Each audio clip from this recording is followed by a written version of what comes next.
All right, so I want to think a little bit about some of the omics that we've talked about in class and then relate that to sort of this umbrella about how we think about controlling enzyme activity. All right, so I'm going to divide this in two here just to kind of highlight two different sort of stories here that are connected together. Let's talk first about what we mean about omics. Okay, well, first I want to highlight and remind you about our central dogma. So our central dogma says that DNA can be transcribed into RNA. So this is going to be transcription. And specifically, this is messenger RNA. And then that RNA is going to be translated into protein. So this is translation. And that protein we're going to specifically think about as enzymes. And then that protein is going to do its chemistry.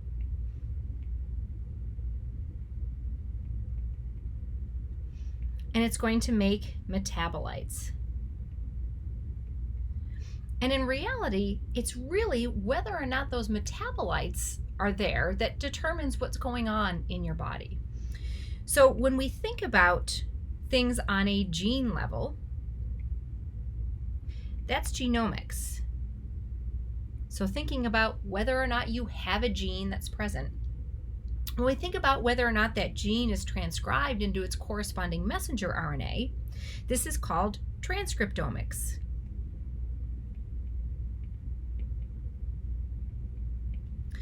When we think about whether or not that message is actually translated into protein, we call that proteomics. And then, not surprisingly, when we think about whether or not that enzymatic metabolite is actually present, we think about that as metabolomics.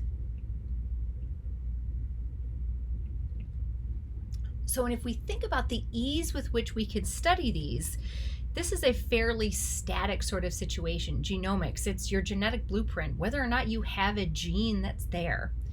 But whether or not that gene is transcribed into a messenger RNA and translated into a protein and having an active enzyme that actually converts certain metabolites into other ones, that's a whole process. And we can think about this in terms of being fairly upstream.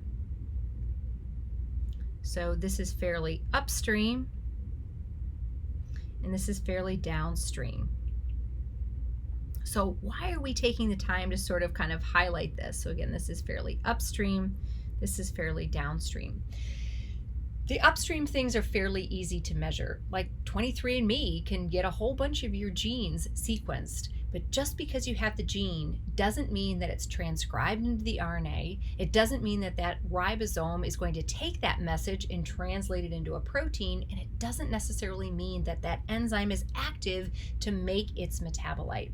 So if we really want to know kind of what's going on in an organism, this is sort of the holy grail of what we want to know. We want to know whether there are certain metabolites that are present, but that's really hard to sort of assess at any given situation, and it's a very dynamic situation. Nonetheless, it reminds us that this piece kind of in the middle here, I shouldn't say in the middle, but towards the end here, this piece of whether or not enzymes are doing their chemistry has everything to do with whether or not enzymes are active. So when we think about the activity of enzymes, we're going to learn lots of different ways that we control the activity of enzymes, but one way that we're going to talk about is something called covalent modification. So covalent modification is the adding or the removing of phosphate groups. Remember, I abbreviate phosphates with a P with a circle, so this is a phosphate group. And so we're just going to introduce right now the two classes of enzymes that are responsible for either adding or removing phosphate groups.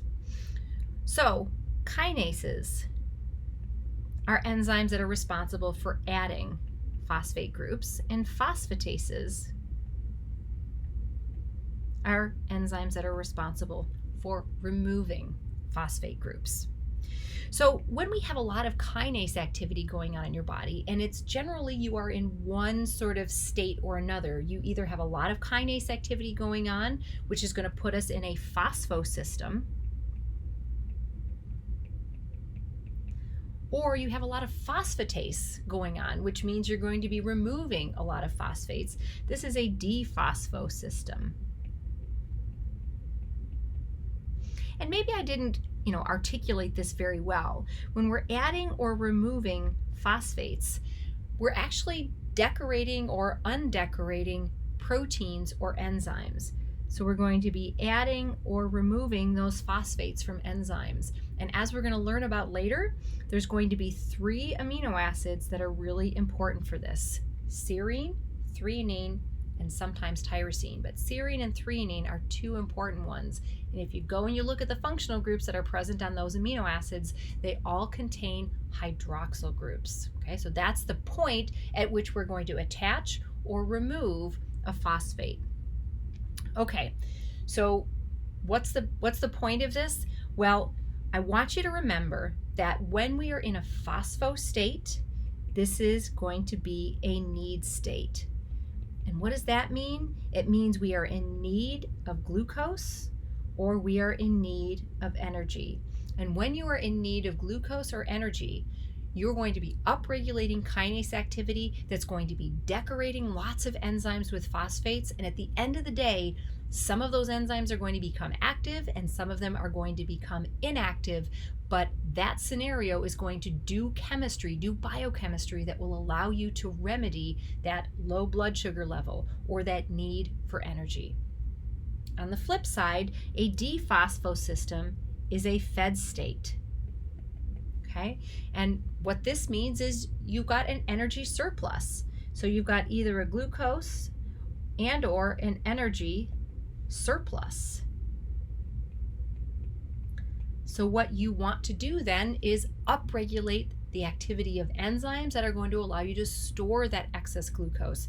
Big picture thing that we're going to remember here: high levels of blood sugar is extremely toxic in your body. It's very inflammatory, and your body is going to do whatever it can to lower that blood sugar level.